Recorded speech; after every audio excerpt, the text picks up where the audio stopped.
사랑의 하나님, 우리 할렐루야 찬양대의 입술로 우리가 여기 비아 돌로로사 그 예루살렘 그 길을 걸으셨던 주님을 묵상하였습니다. 그분의 보혈로 모든 영혼을 구속해 하실, 그리하여 우리에게 가져다 줄 그 승리를 인한 저 비아 돌로로사 주님의 고난의 길, 주께서는 우리에게 오실 때에 마치 죽임당할 어린 양처럼 오시사 우리를 위하여 묵묵히 그 고난의 길을 감당하셨습니다. 주님, 우리 또한 주님 곁에 서서 주님과 함께 걷게 하여 주시옵시고 그냥 지켜보는 관망자로 살지 않도록 인도하여 주시옵소서. 주님, 피아노가 울려나기를 크레센도로 울렸고 또 트레몰로로 울림으로 우리의 영혼도 함께 울렸습니다. 우리로 하여금 언제나 주님만을 찬양하는 심령 되게 하여 주시사 이 사순절을 보내는 동안에 주님 앞에 감격과 또한 감사로 나아가는 우리 삶이 되도록 도와주시옵소서. 감사드리며 예수님의 이름으로 축복하며 기도합니다. 아멘.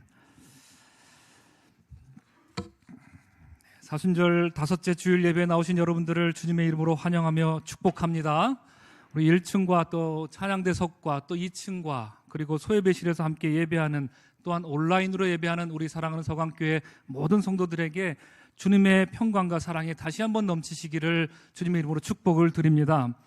여러분, 지난주에도 제가 봄이 왔으므로 여러분들께 인사를 드렸었지요. 오늘도 봄 인사를 여러분들에게 전해야만 합니다. 전하고 싶습니다.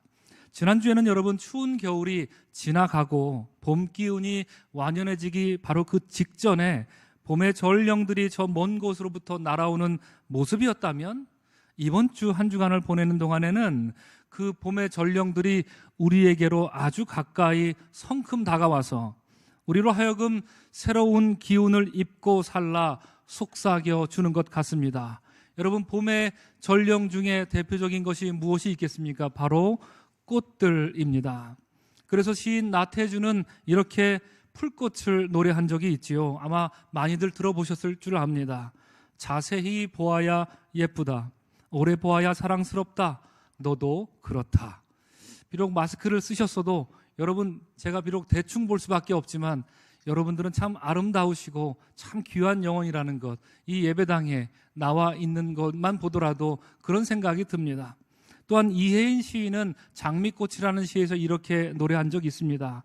우울한 날에는 장미 한 송이 보고 싶네, 장미 앞에서 소리내어 울면 나의 눈물에도 향기가 묻어날까 하고 말이죠. 제가 듣기로 우리 교회 올라오는 이 오르막길에 서강초등학교 담벼락으로부터 장미 넝쿨이 우리 교회로 침범해 들어온다고 얘기를 들었습니다.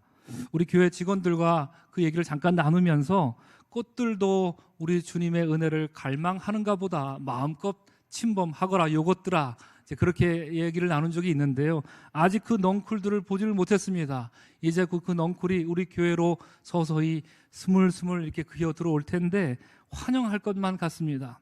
우리 사랑하는 서강의 성도 여러분, 이 예배당에 우리 주님의 은혜가 꽃향기보다, 비할 바할 수 없는 그 꽃향기보다 흐드러져 있습니다. 우리의 시든 영혼을 새롭게 일으켜 세워주실 것이고요. 이 시간 고달픈 삶으로 인해 여러분 눈물 흘리다 오셨더라면 우리 주님의 향기로 치유될 줄로 믿습니다. 주께서 여러분들에게 허락하신 오늘 말씀을 통하여서 새로운 언약으로 우리에게, 6월절 어린 양으로 오신 우리에게 오신 그 주님의 사랑과 자비에 흠뻑 젖고 돌아갈 수 있는 여러분들 되시기를 주님의 이름으로 축복을 드립니다. 여러분, 오늘 우리는요, 성경을 크게 구약과 신약으로 구분하지요. 여러분, 구약이란 말 그대로 오래전 약속입니다. 신약이란 또한 말 그대로 새로운 약속을 뜻합니다. 다른 말로 하면 옛 언약 그리고 새 언약이라고도 바꾸어 부를 수 있을 것입니다. 우리 그리스도인들은 새로운 언약으로 우리에게 오신 예수 그리스도를 주님으로 모시고 사는 사람들이기 때문에 필연적으로 새로운 언약인 신약에 더 집중하게 되고요, 더 많은 관심을 갖게 되는 것이 사실인 것 같습니다. 그렇지만 여러분, 모든 것이 다 그렇듯이 새로운 것이 무엇인지 제대로 알려면 그 이전 것을 더욱 깊이 알아야 할 필요가 있지요. 온거지신이라는 말이 있는 것처럼 말입니다. 그러나 연암 박지원은 그 말을 넘어서서 법고 창신을 말한 것처럼 옛것에만 치중하다 보면 여러분 고집스러워지기 또 나태해지기 십상입니다. 또한 반대로 새 것만 추구하고 새 것 나왔다고 좋아라 호들갑 떨기만 하면 도대체 정체가 무엇인지 알 수 없는, 근본이 무엇인지 알 수 없는 그런 상태가 될 확률이 매우 높습니다. 여러분, 신약 성경은요, 그러므로 구약 성경이라고 하는 하나님 은혜의 깊은 쉬면으로부터 솟구쳐 올라온 샘물과도 같습니다. 잘 들으셨습니까, 여러분? 제가 이 말을 설교문 쓸 때 써놓고 제가 혼자 스스로 감탄했습니다. 아니, 어떻게 이런 문장을 쓸 수 있지? 여러분, 감탄을 안 해주시네요. 다시 한번 읽어드리겠습니다. 신약 성경은요, 구약 성경이라는 하나님 은혜의 깊은 쉬면으로부터 솟구쳐 올라온 샘물과도 같다. 찬양대. 근데 그것이 우리가 구약 성경을 손에서 놓지 말아야 할 분명한 이유 중에 하나입니다. 신약 성경은 구약에서부터 솟구쳐 올라온 샘물이기 때문입니다. 특별히 예수 그리스도를 통한 하나님의 새로운 언약을 올바로 이해하기 위해서는 그 옛날 출애굽 사건에 특별히 더욱 천착해 들어가 이해할 필요가 있습니다. 그것은 여러분, 우리가 함께 고백하듯이, 오늘 찬양 때도 고백했듯이 유월절 어린 양이 되신 예수 그리스도를 이해하는 핵심 사건이기 때문입니다. 오늘 우리는 방현석 집사님이 읽어주신 구약성경 예레미야 31장 31절에서 34절을 함께 들었는데 여러분 한번 찾아보실까요? 지금 다 찾아보셨으면 합니다. 여러분, 이 예레미야 31장은 구약과 신약의 의미에 대해서 가장 분명하고도 또 단호하게 알려주는 성경 본문입니다. 아주 중요한 본문이기 때문에 여러분 한번 다 찾으셔서 또 펜이 있으시면 밑줄을 좀 잘 형광펜으로라도 이렇게 그어 놓으시면 참 좋을 것 같습니다. 제가 31절부터 34절까지 있는데 31절과 32절만 한번 봉독해 드리도록 하겠습니다. 여호와의 말씀이니라. 보라, 날이 이르리니 내가 이스라엘 집과 유다 집에 새 언약을 맺으리라. 이 언약은 곧 새 언약이지요. 내가 그들의 조상들의 손을 잡고 애굽 땅에서 인도하여 내던 날에 맺은 것과 같지 아니할 것은 내가 그들의 남편이 되었어도 그들이 내 언약을 깨뜨렸음이라. 여호와의 말씀이니라. 아멘. 여러분, 31절에서 하나님은 이제 날이 이르게 되면 내가 이스라엘 집과 유다 집에 새 언약을 맺을 것이라 말씀하십니다. 하나님께서 친히 새 언약을 맺을 것이라 하시는데요, 아마 여러분 이 말씀을 대언하는 예레미야조차도 그때가 언제인지 알지 못했을 것이고요, 그것이 도대체 무엇인지 아마 제대로 구체적으로 알지 못했을 것입니다. 그는 분명 옛 언약의 시대는 지나가고 있으나 이제 새 언약의 시대가 도래하고 있을 텐데 언제 올 것인지, 그리고 그것은 무엇인지 아마도 예레미야도 짐작조차 하지 못했을 것입니다. 32절은요, 우리에게 아주 중요한 두 가지 정보를 제공하고 있습니다. 첫 번째 정보는 그 옛 언약이 무엇이었는지, 그리고 언제 주었던 것인지를 상기시켜 주고 있습니다.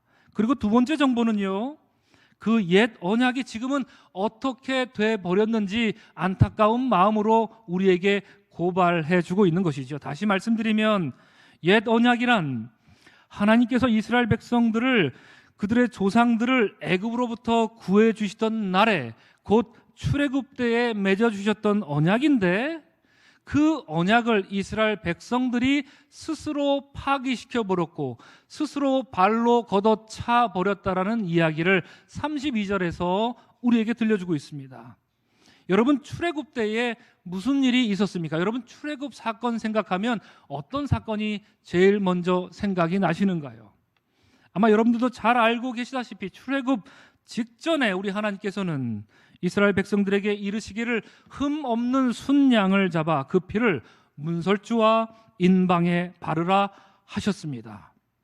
그래서 출애굽기 12장 13절에 말하듯이 그 피를 볼 때에 너희를 넘어가리니 재앙이 너희에게 내려 멸하지 아니하리라 하셨습니다. 이처럼 재앙을 피해서 넘어간 것을 기념하려고 이후에 유대인들은 이때를 히브리어로 페사흐, 그리고 한국말로는 넘을 유자와 넘을 월자를 써서 유월절이라는 절기를 지키게 된 것이지요.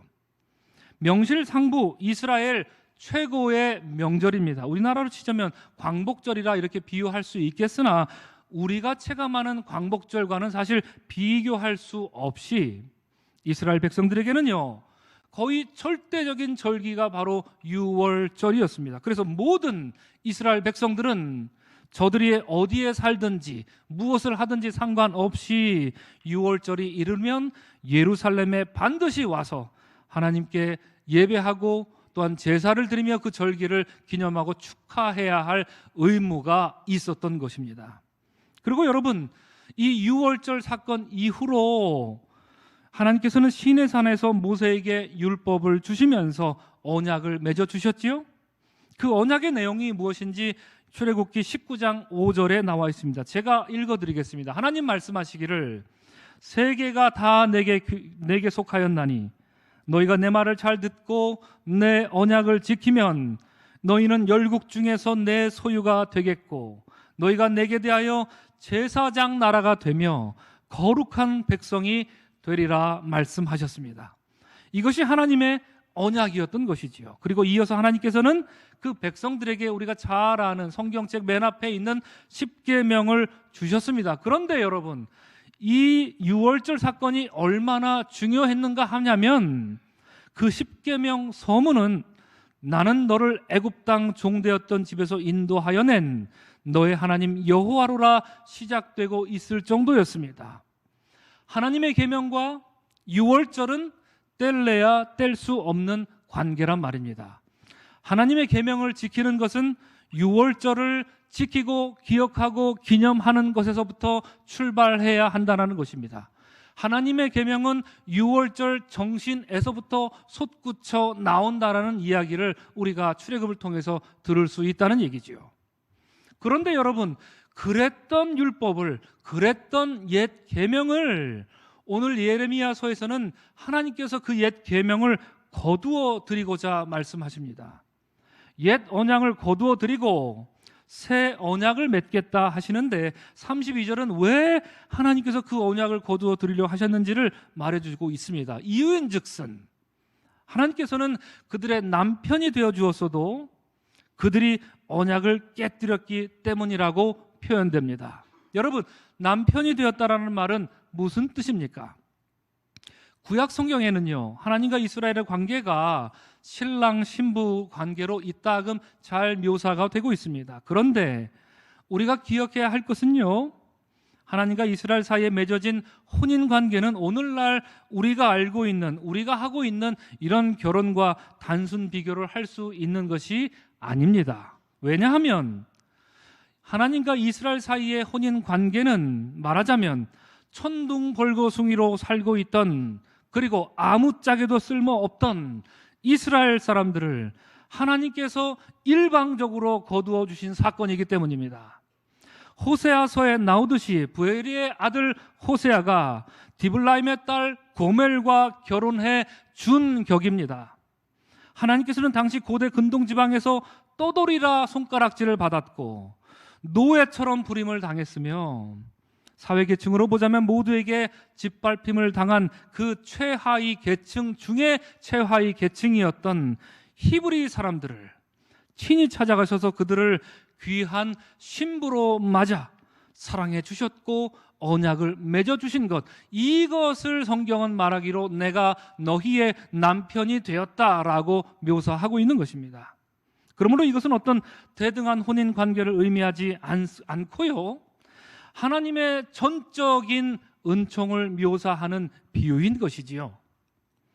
그러니 말하자면 하나님께서는 이처럼 천둥벌거숭이들을 거두어 주셨고 뿐만 아니라 친히 저들의 남편을 자처하여 사랑해 주셨는데 그것을 제 발로 걷어 찼다는 말이지요. 그리하여 이 언약이 그들로 인해 파기돼 버렸습니다. 이런 까닭에 이제 그들과 맺으실 새 언약은 이런 옛 언약과 같지 않을 것이라 말씀하십니다. 그렇게 예레미야는 말하고 있습니다. 예전에는 그 언약을 돌판에 새겨 주었더니 돌판은 부서져 버렸지 않았습니까? 이제 그 언약과 그 계명을 그들의 마음에 새기리라 하나님이 작심하고 있는 것이지요. 이제 오늘의 본문 요한복음 12장으로 여러분 넘어오셨으면 좋겠습니다. 다시 건너오겠습니다. 예레미야에게 말씀하신 그 예언이, 세계명에 관한 그 예언이 이제 요한복음 12장에서 어떻게 성취되고 있는가, 우리는 그것에 주목하려고 합니다. 여러분, 말씀을 깊이 나누기 전에 한번 질문 한번 드리겠습니다. 여러분, 예수님의 공생의 기간이 몇 년이었지요? 3년, 3333 이런 소리가 들리는데요. 보통 3년이라고 알고 있는데 어디에 3년이라고 써 있던가요? 혹시 그 이유를 아시는 분 계시는가요? 성경은 예수님의 공생의 기간이 몇 년이었다고 구체적으로 말해주지 않습니다. 그리고 아시다시피 마태, 마가, 누가복음, 곧 공간복음에서는 예수님이 탄생하고 세례받고 공생애를 시작하신 이후에 6월절에 예루살렘에 입성하셔서 십자가를 지시고 부활하시고 승천하신 것, 이렇게 구성되다 보니 마치 1년짜리 공생애를 하신 것처럼 보여요. 사실 공간복음에서는요.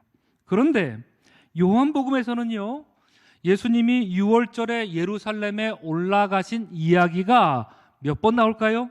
유추해보건대 3번 나오는 겁니다. 2장, 그리고 6장, 그리고 오늘 12장, 이렇게 세 번의 장에서 예수님이 6월절에 예루살렘에 가신 게 나와서 6월절은 1년에 한 번 있는 거니, 그러니까 최소한 예수님은 3년 공생애를 하셨던 것이겠구나라고 신학자들이 그렇게 결론을, 추측을 하는 것뿐입니다. 여러분, 몇 주 전에 제가 요한복음 2장으로 드린 설교에서 예수님이 예루살렘 성전에 들어가셔서 이 회초리를 들었던 사건 기억하시는가요? 그때가 처음으로 예수님께서 6월절에 예루살렘에 올라가셨습니다. 예수님께서는 이리 말씀하셨지요. 너희들이 이 성전을 헐어도 내가 사흘 만에 일으키리라 말씀하시면서 훗날 부활하신 그분의 몸이 유대 성전을 대체할 것을 말씀해 주셨습니다. 그래서 그 사건은요, 제가 정리해 드리기로 매년 피해 제사를 드려야 하는 그 유대교 성전의 시대는 가고 십자가에서 피 흘리심으로 단번에 속죄물이 되신 예수님의 시대가 왔으며 그분의 몸된 교회의 시대가 온다, 이런 말씀을 드린 기억이 납니다. 이 6월절에 첫 번째 올라가신 예수님께서는 자신의 죽음과 부활, 이 두 가지를 말씀하셨던 것입니다. 기억하십시오. 그리고 요한복음 6장에서는 어떤 일이 일어났습니까? 예수님이 두 번째로 6월절이 되어 예루살렘에 올라가십니다. 들어가셔서 하신 말씀, 우리가 잘 아는 나는 하늘에서 내려온 생명의 떡이다 말씀하셨습니다. 자신의 몸을 내어 줌으로써 이로써 그 살과 피를 먹고 마시는 모든 사람들이 결코 줄이거나 목마르지 아니할 것이며 그들로 영원히 살 것이다 말씀하십니다. 두 번째 6월절에도 예수님께서는 예루살렘에 올라가셔서 말씀하신 그분의 핵심 포인트는 자신의 죽음과 부활이라는 키워드였습니다. 그리고 오늘 요한복음 12장을 우리가 읽은 것입니다. 예수님께서는 세 번째로 6월절에 예루살렘에 들어가십니다. 여러분, 오늘 말씀 마지막 절인 33절에서 예수님께서는 자신의 죽음을 예고하십니다. 이렇게 말씀하시면 자기가 어떠한 죽음으로 죽을 것을 보이심이로라고 말입니다. 그런데 우리 주님은 27절에서 아버지 하나님께 기도하시기를 내가 이를 위하여 이때에 왔다라고 마지막에 그렇게 기도하십니다. 그렇게 기도하시면서 그에게 다가올 죽음에 대해서 너무나도 당당하고 의연한 모습을 보여주고 있습니다. 또한 이 죽음이, 그분의 죽음이 어떠한 결과를 낳을 것인지 저 유명한 24절의 말씀, 우리도 알고 세상 사람도 아는 그 성경 말씀, 내가 진실로 진실로 너희에게 이르노니 한 알의 밀알이 땅에 떨어져 죽지 아니하면 한 알 그대로 있고 죽으면 많은 열매를 맺느니라. 여러분, 밀알이 땅에 떨어져 죽는 것은요, 죽음 그 자체로 끝나는 게 아니라 많은 열매로 살아날 것이다. 예수님 이 말씀하신 것이지요. 마치 사도 바울이 고린도전서 15장에서 말한 것처럼 그리스도의 죽음은 잠자는 자들의 첫 열매가 되는 사건이란 말입니다. 곧 예수님의 부활을 의미하는 말씀이었습니다. 정리해서 말씀드리라. 여러분, 이 세 번째 6월절에 예수님께 주신 말씀의 핵심도 역시 자신의 죽음과 부활이라는 이 핵심 단어에 압축됩니다.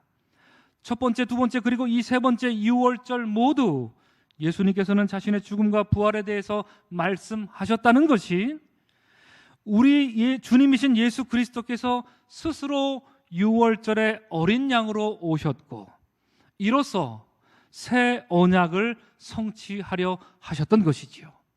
그 옛 언약의 첫 번째 언약이 6월절 순양으로 시작된 것이었다라면 새 언약은 6월절에 예루살렘에 오심으로 스스로 어린 양을 자처하신, 그리고 죽음으로 그리고 부활하심으로 어린 양을 자처하신 예수님으로부터 출발되고 있음을 우리에게 보여주는 귀한 말씀인 것이지요. 사랑하는 서강의 성도 여러분, 우리의 허물과 죄를 담당하시고자 친히 6월절 어린 양으로 오셔서 새 언약을 성취해 주신 예수 그리스도의 그 놀라운 사랑에 감격하고 감사하는 여러분들 모두 되시기를 주의 이름으로 축복을 드립니다. 여러분, 그런데 우리는 지금 예수님께서 이 말씀을 누구에게 들려주고 있는지 반드시 생각해야 합니다. 여러분, 이 말씀을 예수님이 누구에게 하고 있는 겁니까, 여러분? 그러니까 그것을 우리가 알게 되면 오늘 주님의 이 말씀은요, 흔히 우리도 그럴 때 있죠. 이거 누구 들으라고 하는 소리야, 이런 얘기 하잖아요, 그죠? 이 말을 하는 건 일부러 이거 누구 들으라고 하는 소리인데, 이 이야기를 예수님이 지금 누구에게 하고 있는가, 이것이 매우 중요하다는 얘기입니다. 오늘 성경 본문 20절 이하에 보면 명절에 예배하러 올라온 어떤 사람들이었습니까? 헬라인 몇 사람들이 예수님을 만나고자 청했다 합니다. 이 헬라인들은요, 이상하게도 예수님의 수제자인 베드로나 요한, 이런 사람들을 찾지 않았습니다. 빌립을 먼저 찾았고요, 빌립은 또 바로 예수님에게 간 것이 아니라 안드레에게 가서 말을 전했다고 합니다. 왜 그랬을까요? 공교롭게도 여러분, 예수님의 제자들 중에 빌립이란 이름과 안드레라는 이름은 유독 헬라식 이름으로 개명한 제자들이었습니다. 필리포스, 안드레아스, 이것이 그들의 헬라화된 이름이고 이것을 우리가 빌립, 안드레 이렇게 부르는데요, 다른 제자들과는 달리 이들은 이미 헬라화되어서 헬라식으로 이름을 개명한 사람들이었습니다. 이런 걸 두고 아마도 유유상종이라고 하던가요? 그렇다면 여러분, 헬라인들은 어떤 사람으로 성경에 나옵니까? 아니, 여러분들이 알고 있는 헬라인들은 어떤 사람이기에 예수님을 만나고자 했을까요? 그들은요, 여러분, 무언가를 탐구하기를 좋아하는 사람들입니다. 기본적으로 말입니다. 호기심이 많은 사람들이고요, 또한 연극 따위를 관람하기를 매우 좋아합니다. 거의 일주일이 멀다 하고 연극을 관람하고 그것을 평가하기를 즐기는 사람들이 그리스 사람들이었습니다. 백과사전적인 지식이 많은 사람들이라 언제나 어딜 가나 똑똑하다는 소리를 듣습니다. 그렇기 때문에 웬만한 얘기를 하면 귓등으로도 듣지 않는 사람들이기도 합니다. 또한 이들은 그렇기 때문에 자기 자신에 대한 자긍심이 무척이나 높습니다. 자아의식이 매우 강한 사람들이기도 합니다. 여러분, 이런 점에 미루어 봤을 때 헬라인들에게 죽음이라든가 부활에 관한 얘기는 전혀 흥미롭지 않은 이야기입니다. 헬라인들은 이미 고도로 발달된 그리스 신화와 그리스 비극이라고 하는 장르에 익숙해진 사람들이고 그것에 능통한 사람들이었기 때문에 누가 죽었다 살았다더라 하는 따위의 얘기는 아무렇지도 않게 듣고요, 이미 그런 얘기에 익숙해져 버린 사람들이라는 얘기죠. 그런 사람들에게 예수님이 내가 죽을 것이다 살 것이다 말씀하신다고 그들이 감동을 받는다? 그렇지 않았을 것이라는 말입니다. 다시 말씀드리면 누가 죽었다든가 산다든가 하는 이런 따위의 얘기는 크게 그들에게 매력적으로 들리지가 않습니다. 그러니까 어쩌면 예수님이 오늘 그들에게 처음 들려주신 말씀이 한 알의 밀알이 땅에 떨어져 죽으면 많은 열매를 맺느니라고 했을 때, 처음 말씀하셨을 때 그들은, 가만히 듣고 있던 그들은 코웃음을 쳤을지도 모릅니다. 우리야 오늘 이 말씀을 읽으면 예수님 밀알이 되셨지 하고 감격하고 감사하지요. 그러나 그때 그 앞에 있던 헬라인들은 아마도 코웃음을 쳤을 줄 모른다는 얘기죠. 우주 만물의 이치와 같은 얘기들은 우리들이 그대보다 더 많이 미안하지만 아마 그들은 이렇게 얘기했을지도 모른다는 얘기죠. 그러면 여러분, 무엇이 달랐을까요? 우리 주님이 저 관망하기 좋아하는 사람들, 저 평가하기 좋아하는 사람들, 이미 자아의식이 충만하고 이미 자아도취에 빠져서 이미 지식으로 똘똘 뭉쳐있어서 그 어떤 얘기도 귓등으로도 듣지 않는 그 사람들에게 무엇라 말씀하셨기에 그들의 기대를 꺾고 놓았던 것일까요? 저는 그 해답을 오늘 설교 제목에서 봅니다. 내가 이를 위해, 이 일로 이때에 왔노라 말씀하십니다. 사랑하는 여러분, 우리 주님이 십자가에 죽으시고 부활하신 것은요, 저 우주 만물 자연의 이치에서 확인할 수 있는 이런 얘기인가요? 어떻습니까, 여러분? 어떻게 생각하시는가요? 우리 주님이 십자가에서 죽으신 게 꽃이 피고 다시 지고 이런 우주 만물의 이치로 설명하는 이런 얘기로 우리가 만족스러워할 얘기입니까, 여러분? 아니라는 얘기입니다.